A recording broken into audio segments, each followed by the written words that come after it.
Hello guys, good morning. Pagpasensyahan nyo na guys yung dilim ha. Malabo kasi.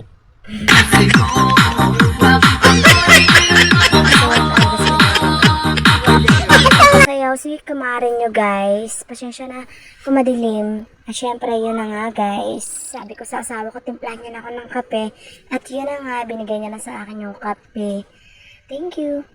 At yun na nga guys, pagtapos namin syempre magkapit, dumiretso na rin kami sa kusina ng aking asawa kasi nga, ando na yung aming baby, nakikipag-chismisa na sa kanyang Lola Bells. Ayan na nga siya guys, at buhat-buhat na siya ng kanyang mahal na Lola. At syempre guys, kukunin ko na rin kasi nga, meron pa siyang popo na kailangan nating hugasan. Yun siya guys. Diyan naman si Kulutay na kasingit-singit sa ating video. Pasensya na nga pala kayo guys kung medyo malabo yung ating video kasi nga hindi pa siya ganoon ka ayos yung aking front ng camera, yung pagkalinaw niya. Hindi pa talaga siya ganoon kalinaw guys.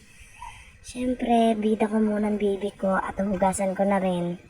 Hinugasan ko na nga muna dyan yung baby ko. Pagkatapos ay magagayak na kami kasi nga papunta kami ng bukid. As usual naman, lagi naman kami nasa bukid guys.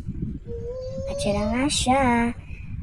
Malapit nang matapos yung dalawa dyan, yung lola niya at si Amila ay nagpupuntahan.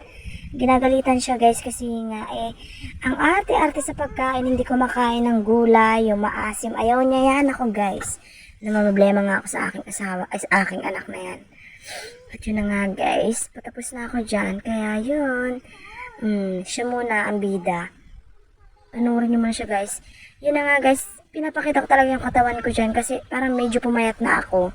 Hindi katulad dung dati na talagang laylay yung tiyan ko. Ay kasi nga guys, hindi na ako makain sa gabi. Ewan ko na lang kung hindi pa lumiit ang tiyan ko. Charot!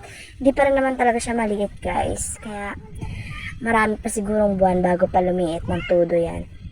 Yun, at least, kahit pa paano, meron namang pagbabago.